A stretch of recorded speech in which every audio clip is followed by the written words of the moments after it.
제가 마가복음 1장을 가지고 한센병자라는 제목으로 말씀을 전하려고 합니다. 인류 역사는 사실 질병과 전쟁의 역사라고 말해도 과언이 아닙니다. 사실 지금까지 질병 없는 세상, 전쟁 없는 세상에서 사는 사람은 그렇게 많지 않다고 봅니다. 물론 전쟁은 이따금 있기도 하고 없기도 했지만은 질병이라는 것은 항상 우리를 따라다니죠. 그냥 약한 감기에서부터 시작해서 무서운 암까지 사람들을 괴롭히는 것이 질병입니다. 오늘날 아이스 버킷 챌린지를 통해서 세상에 널리 알려진 루게릭병도 참으로 무서운 병이고, 암이라든지 에이즈라든지 그런 여러 가지 어떤 전염병들이 참 무섭죠. 요즘에는 또 서부 아프리카에서 시작이 되어가지고 세계를 두렵게 만드는 에볼라가 우리에게 근심거리가 됩니다. 사실 죽은 사람은 많지 않은데 미국 내에서도, 그러나 뉴스를 틀어보면 항상 에볼라 얘기가 많습니다. 그만큼 질병이라는 것이 우리에게 큰 골칫거리라는 거죠.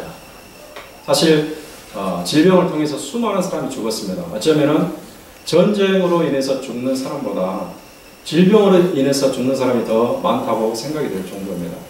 20세기만 해도 스페인 독감이라든지 신종플루라든지 조류독감이라든지 여러 가지 전염병들이, 또 19세기는 장티푸스라든지 콜레라라든지 여러 가지 전염병들이 사람들을 괴롭혔죠.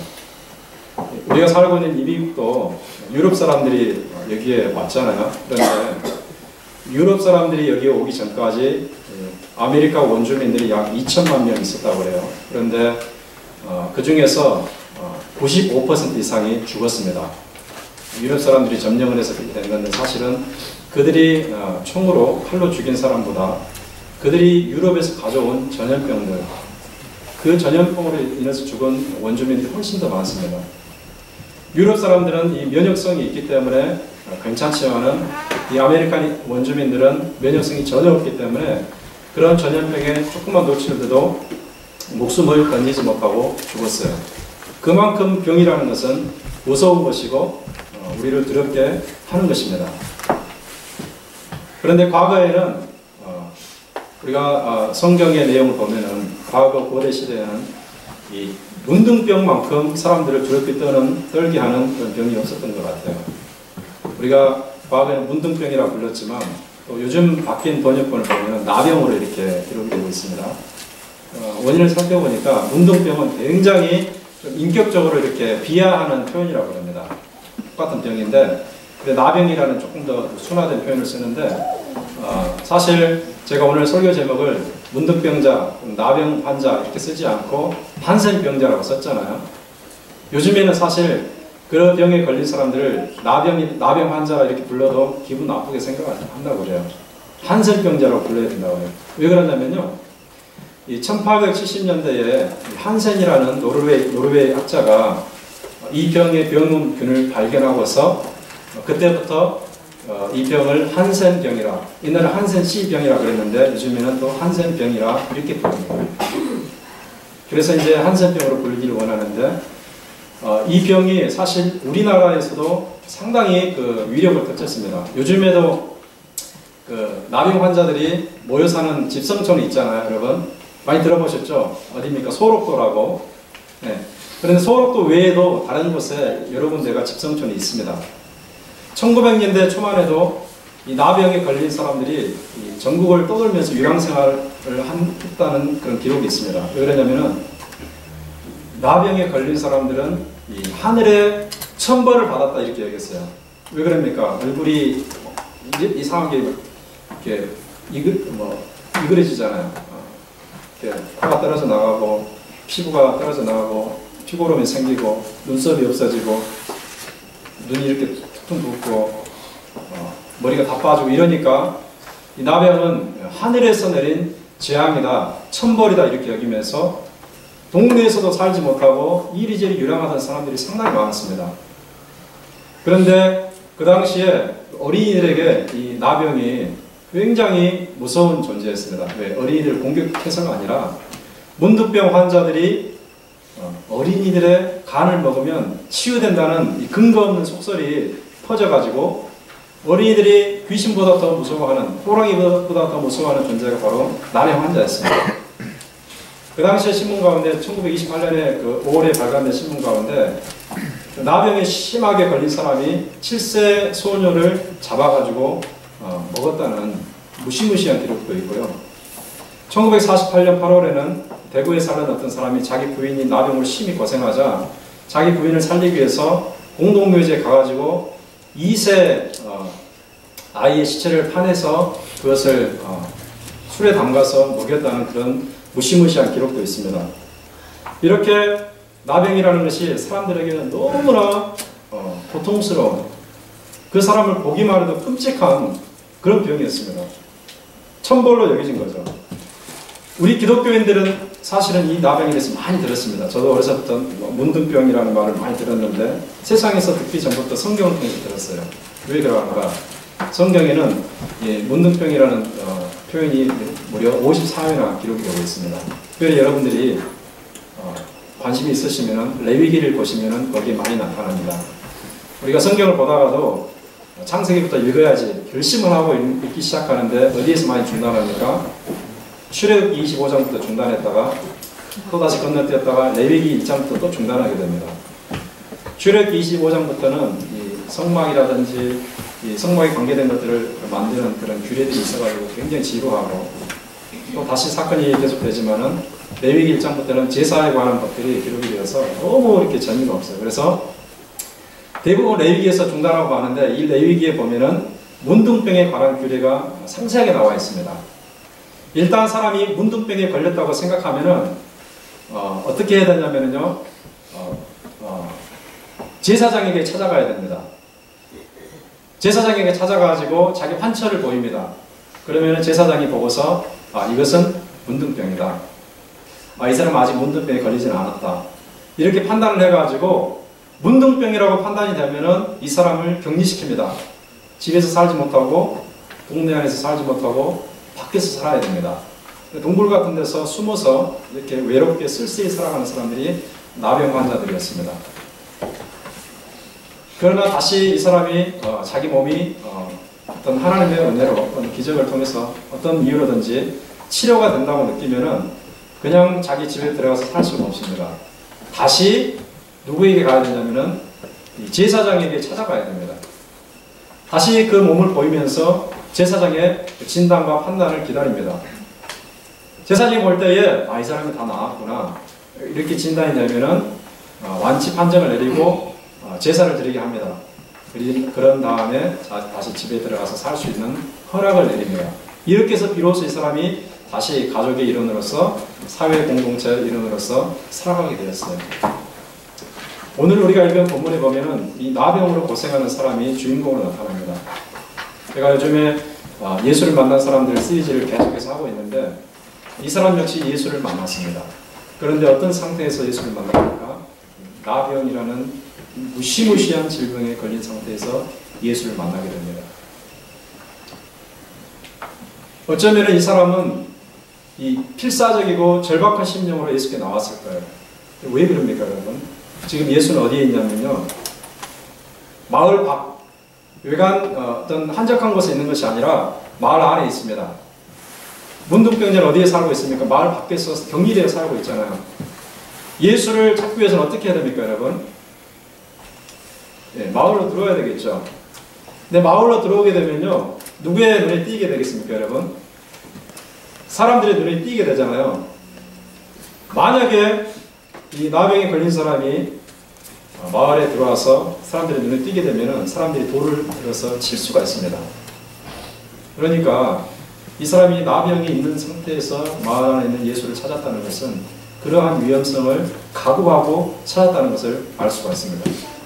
어쩌면은 본문에는 정확하게 기록이 안 되지만은 돌에 맞았을 가능성도 있습니다.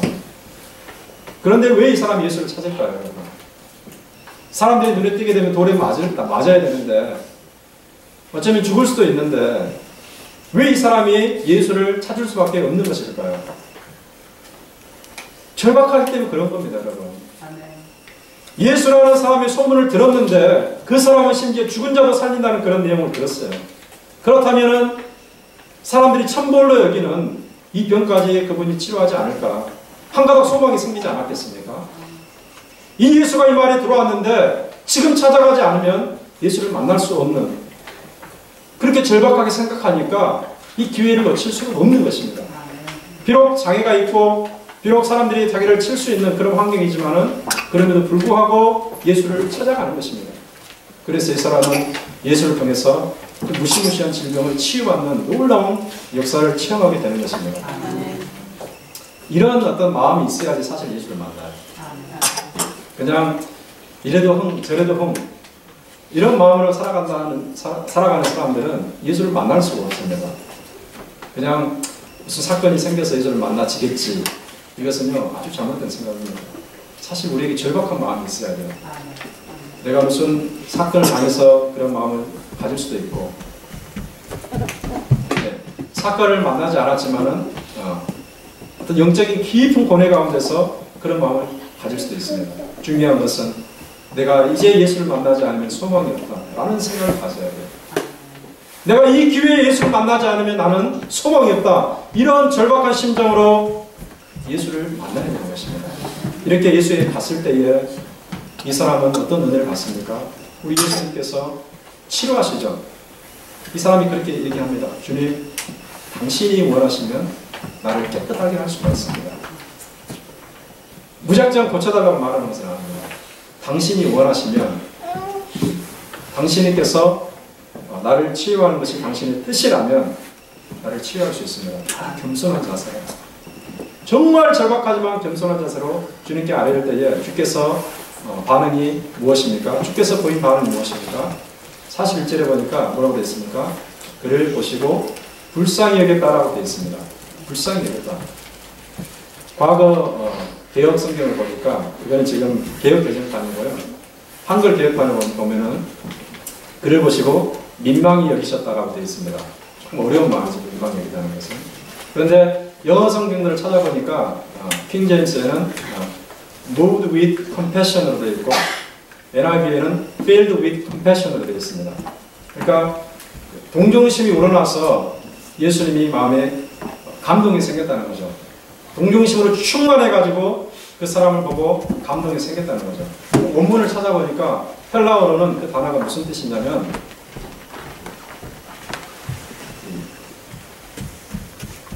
창자가 뒤틀리는 그런 현상, 우리의 창자가 심하게 뒤틀리는 현상을 그 단어로 표현했습니다. 스프랑크스 니조마이라는 어려운 단어인데 이 창자가 뒤틀리는 현상입니다. 왜 창자가 뒤틀리냐면요, 이 극단적인 스트레스나 충격적인 어떤 사건을 통해서 그렇게 되는 것입니다.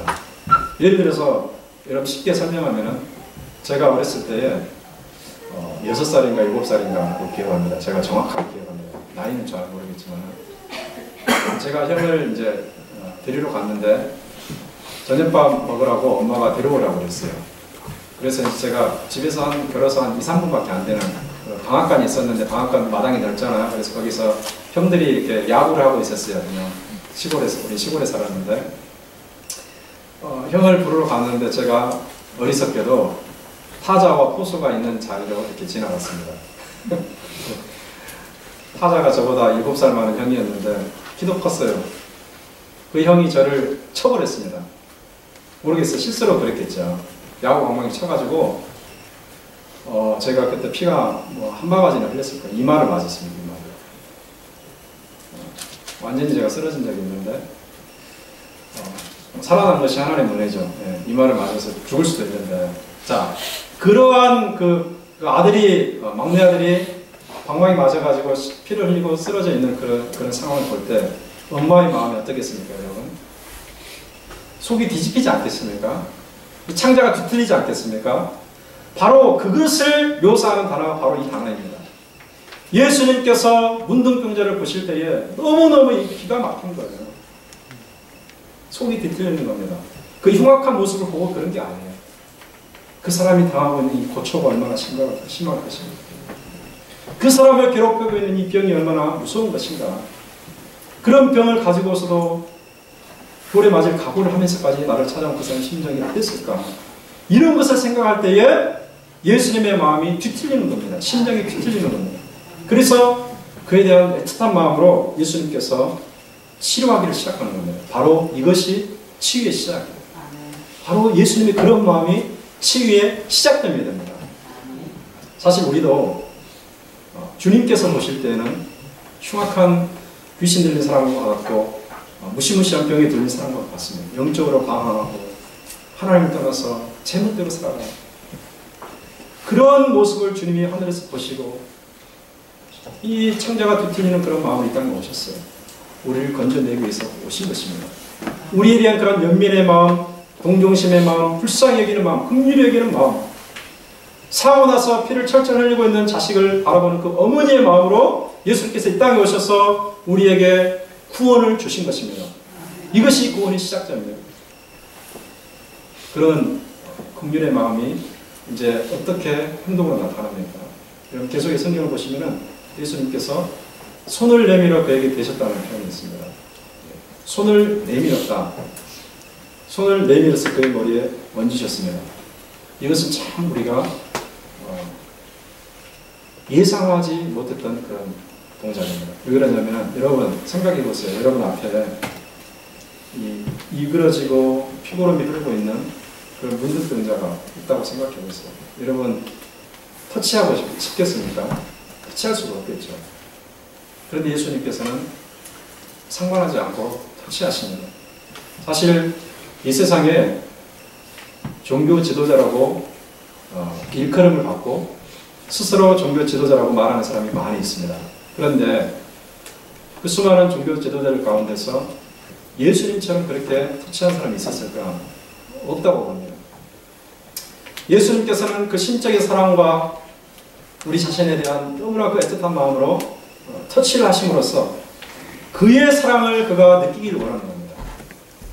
내가 얼마나 너를 사랑하고 있는가 네가 느껴봐. 이것을 원하는 겁니다. 사실 주님이요 터치하지 않고 치유할 수 있습니다. 말씀 한마디로 풍랑을 잔잔케 하시는 주님, 말씀 한마디로 백부장의 하인을 치료하신 주님입니다. 터치할 필요가 없습니다. 그런데 예수님이 왜 터치하십니까? 그 비참한 질병 가운데서 고통당하는 영혼이 너무나 불쌍해서 그와 내가 같은 마음을 가지고 있다면서 표현하기 위해서 그를 내가 얼마나 사랑하는지를 주님께서 보여주기 위해서 터치하시는 것입니다. 우리가 그 주님의 사랑을 여기서 읽을 수가 있습니다. 그래서 예수님의 터치를 통해서 이 사람이 치유가 되는 거죠. 문득병이 순식간에 사라집니다. 이것은 기적입니다. 우리가 오늘날 많은 기도를 통해서 뭐가 치유됐다고 말하는 그런 경우들이 있잖아요. 그런데 그 당시에는요 즉각적인 치유가 일어났습니다. 즉각적인 치유. 문득병에 순식간에 사라지고 이 사람이 완벽하게 깨끗함을 받았어요.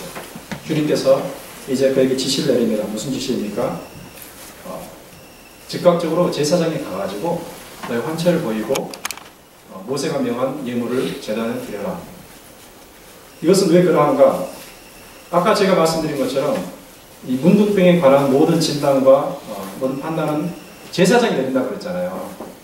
비록 예수님께서 하나님의 아들의 신분으로 그의 권위와 권능으로 치료하셨지만 예수님은 율법에 따르기를 원하는 겁니다.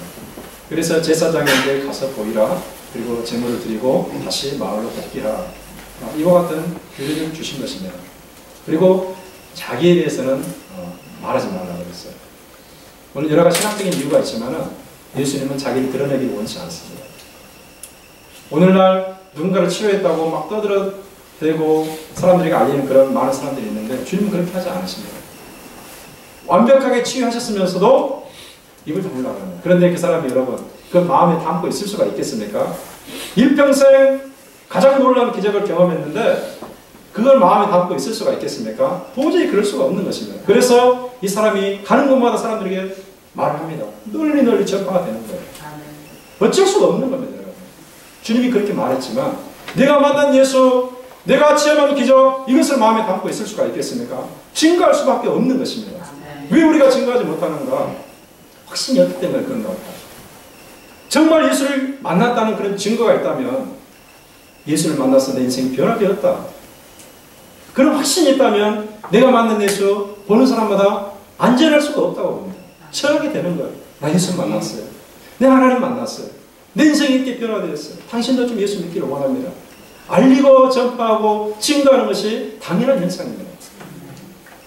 이와 같은 사건을 통해서 우리가 어떤 교훈을 발견할 수 있을 것인가. 사실 우리는요, 문둥병에 걸리지 않았어요. 다 여러분들 번듯한 모습으로 앉아 계십니다. 이 세상에 많은 사람들이 요즘에는 워낙 의학기술이 발달해서 그런 병이 잘 걸리지 않고 걸린다 할지라도 치유받는 경우가 많이 있습니다. 그러면은 이 말씀 우리에게 전혀 무한한 말씀인가? 그렇지 않습니다. 영적인 측면에서 이 병과 유사한 병을 우리가 앓고 있으면 알아야 됩니다. 이 문둥병이라는 것은요, 제가 아까 한센병이라고 말했는데 그 원인이 무엇인가를 잘 알아야 됩니다. 그러면은 이것이 영적으로 우리가 어떻게 연결되는가 알 수 있습니다. 미국 국립의료원의 권위자인 폴 브랜드 박사가 있어요. 근데 폴 브랜드 박사가 일평생을 이 한센병을 연구했습니다. 그런데 이 사람은 뭐를 발견했냐면요, 한센병의 그 병의 원인을 발견했습니다. 아까 말했던 한센이라는 사람은 그 균을 발견했고, 이 폴 브랜드라는 사람은 원인을 발견했는데, 원인이 뭐냐면요, 말초신경이 파괴되어서 감각을 느끼는 감각을 느끼는 그 부분이 작동하지 않습니다. 그러니까 감각 마비증이죠. 감각 마비증. 여러분이 이렇게 어디 가다가 손이 스치면은 피가 나면 아프다는 느낌을 받잖아요. 긁히면 아프잖아요. 가시 찔리면 아프잖아요. 근데 고통을 느낍니다. 그런데 이 병에 걸린 사람은 신경과 이 피부 이런 조직에 그 고통을 느끼는 감각이 마비되어서 느끼지 못합니다. 마비증입니다. 마비증. 고통 감각 마비증.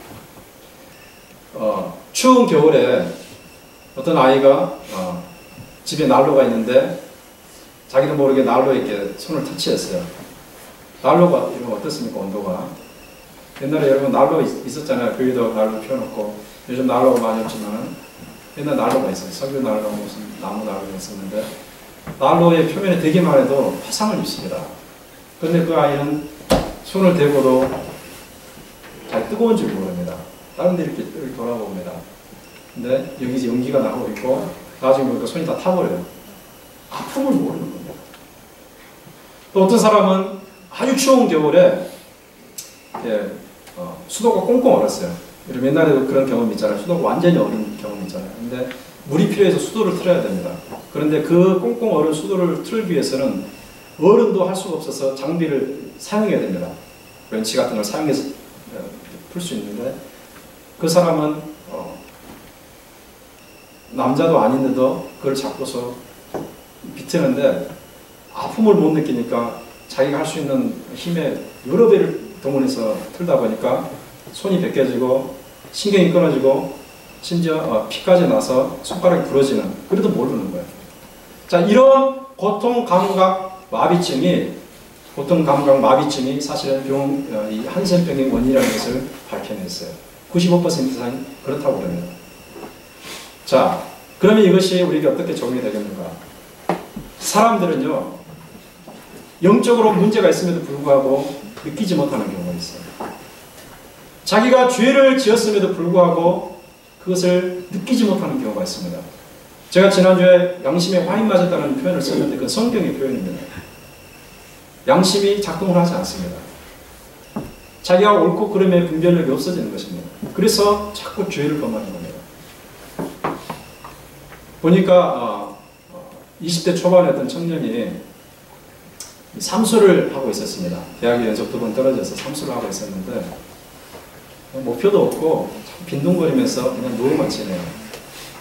60이 넘은 아버지가 하도 보다 못해서 빨리 군대나 가라고, 군대 갔다 와서 기술이나 배워서 정신 차리고 살라고 얘기를 했는데 이 청년이 군대 가기가 그렇게 싫습니다. 그런데 영장이 나왔어요. 영장이 나와서 날짜는 하루하루 다가옵니다. 얼마나 이해가 타겠습니까? 그래서 어떻게 하면 군대를 가지 않을까를 생각하다가 인터넷을 통해서 한 가지 묘안을 찾아냈어요. 지금 아버지와 어머니와 자기가 살고 있는데 만약에 이 가정의 경제를 책임지는 사람이 없어지게 되면 자기가 어머니를 모셔야 돼서 군대를 면제받을 수 있음을 알게 됐어요. 그래서 이 청년이 이제 아버지를 죽일 계획을 꾸밉니다. 아버지가 술을 좋아하는 사람이에요. 농촌 사람인데 술을 좋아하고 저녁에 늦게 들어온 일이 많이 있습니다. 그래서 들에서 기다리고 있다가 아주 눈두렁이 심한 것을 기다리고 있다가 아버지가 밀어버립니다. 아버지가 죽은 줄 알았지만 다리만 다치고 멀쩡합니다. 그래서 또 며칠 후에 이 청년이 이제는 안 되겠다. 그래서 아주 단단한 나무 몽둥이로 기다리고 있다 아버지가 오는 걸 뒤에서 쳐가지고 아버지가 죽은 줄 알았는데 며칠 만에 다시 이렇게 살아납니다. 아들이 포기하지 않습니다. 군대를 안 가야 되잖아요. 그래서 아버지가 논일 하시면서 자꾸 이렇게 술을 마시는 것을 알았기 때문에 그 다음날 가져갈 술병에다가 농약을 이렇게 혼합해 놨습니다. 아버지가 그걸 알아요. 그래서 논일하다가 농약을 먹고 죽어버립니다. 군대를 가지 않기 위해서 아버지를 독살한 정말 무시무시한 일들이 일어납니다. 왜 그러니까? 예수를 모르니까. 예수가 마음이 없으니까 그러는 거예요. 하나님을 만나지 못했으니까 그런 일이 일어난 겁니다. 30대 초반에 결혼해가지고 10년 동안 인꼬부부로 산 부부가 있습니다. 지금은 나이가 40대 초반이 됐어요. 그런데 사이가 참 좋아요. 자식이 없음에도 이 부부에게 자식이 없어요. 여자가 불임입니다. 그럼에도 불구하고 인꼬부부로 살고 있는데 이제 결혼 10년이 되어서 남편이 10주년을 기념해 주기 위해서 아내를 데리고 이제 여행을 가는 가다가 그런데 대형 교통사고가 나가지고 그 자리에서 남편은 즉사하고 아내는 코마에 빠졌다가 20일 만에 깨어납니다. 그런데 20일 만에 깨어났는데 시어머니가 찾아와서 그 남편은, 그러니까 그 아들이죠. 남편의 사망 소식을 알리고 사망 진단서를 보이면서 깨어난 아내 그 며느리와 더불어서 장례식까지 치릅니다. 40대 초반이니까 젊잖아요. 그래서 다시 인생을 개척해라. 그래서 시골에 내려가 살아라. 그렇게 권면하는데 이 여자는 너무 이게 좋은 사람이었어요. 그래서 시어머니 모시고 살겠다 이렇게 해도 시어머니 계속 떠입니다.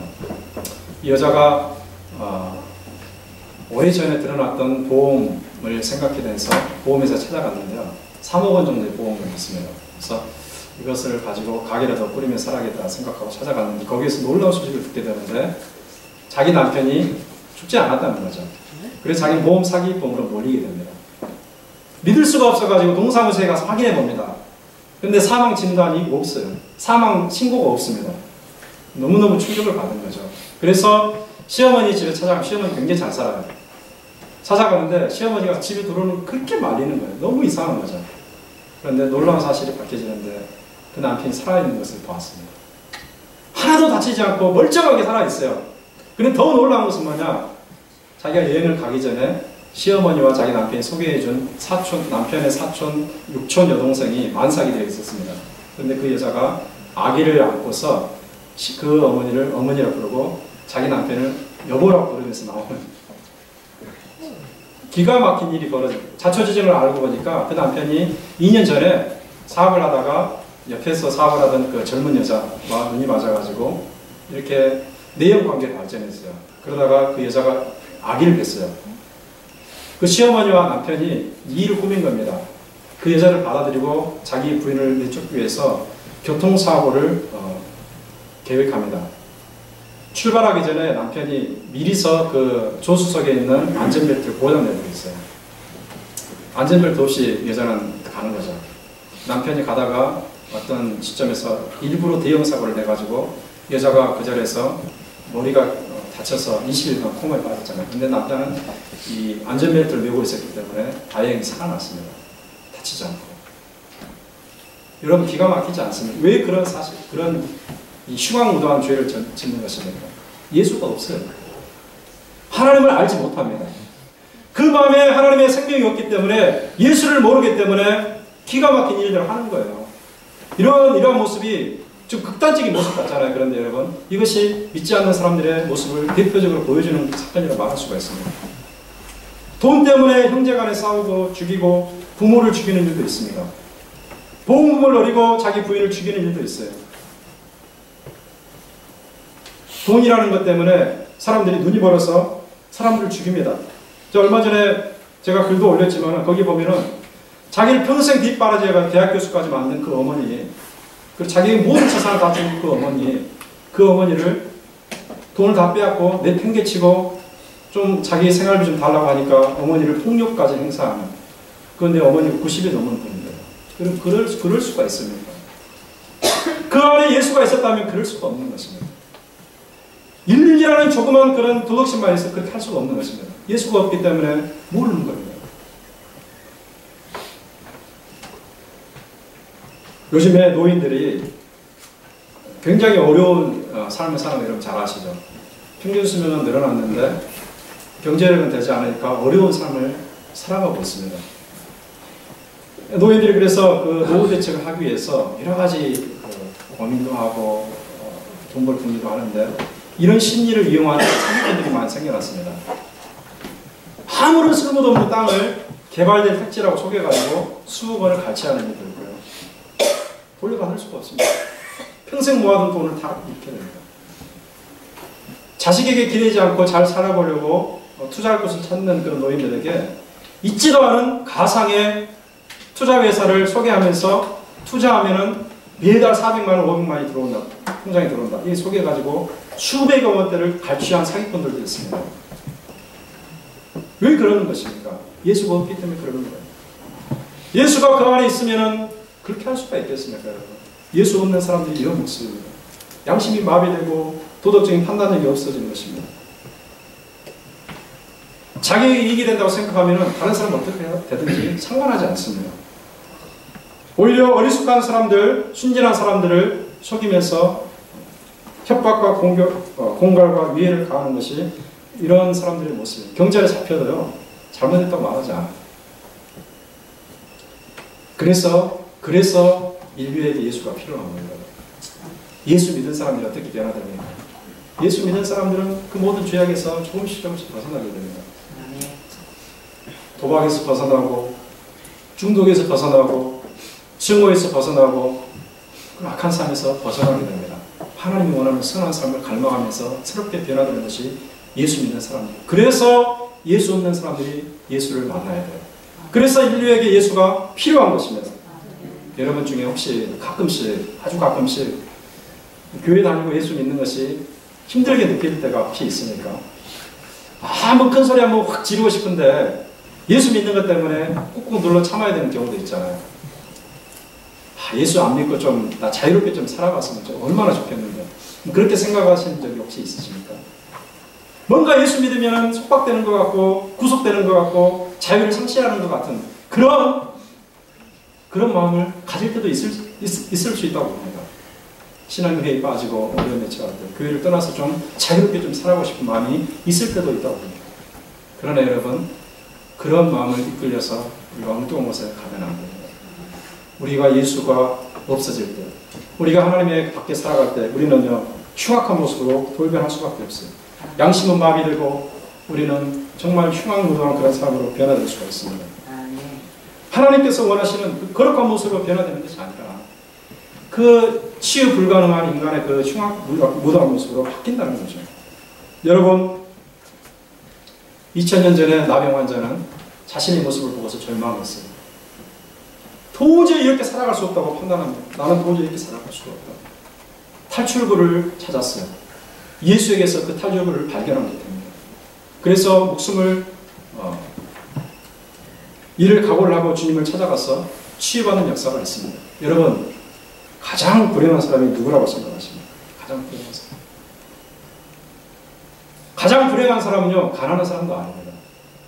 가장 불행한 사람은요, 병이 있는 사람도 아닙니다. 가장 불행한 사람은요, 자꾸 실패를 거듭하는 사람도 아닙니다. 가장 불행한 사람은 죄에 사로잡혀 있으면서도 그걸 모르는 사람이에요.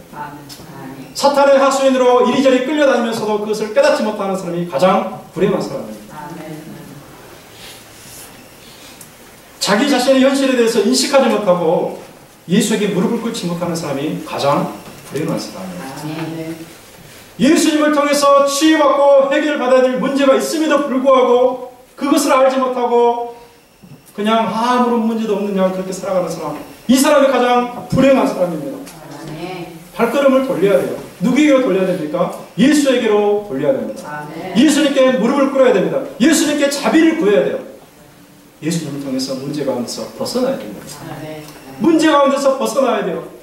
그런 간망을 가지고 우리 예수님을 찾게 되면 예수님께서는 외면하지 않습니다. 우리를 불쌍히 여기시고 우리에게 손을 내미시고 우리를 치유하기를 원하세요. 성경 이 사건은 과거의 사건을 끝나는 것이 아닙니다. 예수님은 어제나 오늘이나 영원토록 변함없는 모습으로 자기를 찾는 자들을 찾아주시고 자기를 찾는 자들을 치료해 주시고 건져내 주시는 분입니다.